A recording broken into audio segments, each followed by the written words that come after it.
Okay sir, recently ഒരു news കണ്ടു sir, ഒരു ജെറ്റ് ക്ലബ് എന്നുള്ളൊരു അതിൻ്റെ ഒരു പുതിയൊരു അതൊന്ന് എക്സ്പ്ലെയിൻ ചെയ്യാം. അതെന്ന് വെച്ച് കഴിഞ്ഞാൽ ഒരു പ്രാവശ്യം എനിക്കൊരു ചാർട്ടർ ഫ്ലൈറ്റ് എടുക്കേണ്ട ഒരു അവസരം വന്നപ്പോൾ എൻ്റെ കാല് എനിക്ക് നടക്കാൻ പറ്റത്തില്ലായിരുന്നു. പക്ഷേ എനിക്ക് അർജൻറ്റ് മീറ്റിംഗ് വേണമായിരുന്നു. അപ്പം ദർ ഇസ് നോ വേ എനിക്ക് എയർപോർട്ടിൽ അത്രയും നടക്കാൻ പറ്റത്തില്ല.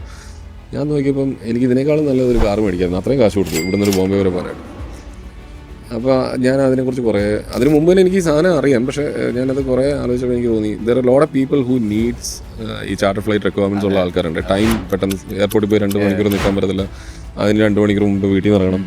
ഇതൊന്നുമില്ല, ഇത്രയും സമയം കളയാതെ പോകേണ്ട കുറേ ആൾക്കാരുണ്ട്, എനിക്ക് തന്നെ അറിയാവുന്ന ആൾക്കാരുണ്ട്. പക്ഷേ അവർക്ക് ഈ ചാർട്ടർ ഫ്ലൈറ്റ്സിൻ്റെ പ്രശ്നം എന്ന് വെച്ച് കഴിഞ്ഞാൽ ഇപ്പോൾ കൊച്ചിയിൽ എനിക്ക് ഒരു ഫ്ലൈറ്റ് കൊച്ചിയിൽ നിന്ന് ബോംബെ പോകണമെങ്കിൽ അത് ചിലപ്പോൾ വരുന്നത് അഹമ്മദാബാദിൽ നിന്നായിരിക്കും. അപ്പോൾ അഹമ്മദാബാദിൽ നിന്ന് ഇവിടെ വരെ വരുന്ന കാശ്, ഇവിടെ നിന്ന് അങ്ങോട്ട് പോകുന്ന കാശ്, അയാൾക്ക് വീട്ടിൽ പോകാനുള്ള കാശ്, ഇനി ഇതിൻ്റെ പുറത്ത് ഇവരുടെ എല്ലാ മാർക്കപ്സ്, ഇതെല്ലാം കൂടി ഇടുമ്പോഴത്തേക്കും കാശ് കുറയായി.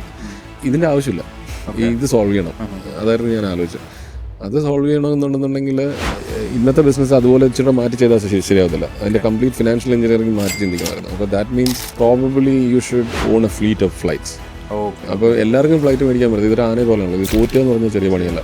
അപ്പം എല്ലാവർക്കും അത് പറ്റണമെന്നില്ല. അപ്പം ഞാൻ ഓർത്ത് അങ്ങനെയാണെങ്കിൽ ഒരു kind of fractional ownership which is not possible in India legally. പക്ഷേ അത് ഞാൻ ക്രാക്ക് ചെയ്തിട്ട് അതിൻ്റെ പുറത്ത് വേറൊരു ബിസിനസ് മോഡൽ ഉണ്ടാക്കി.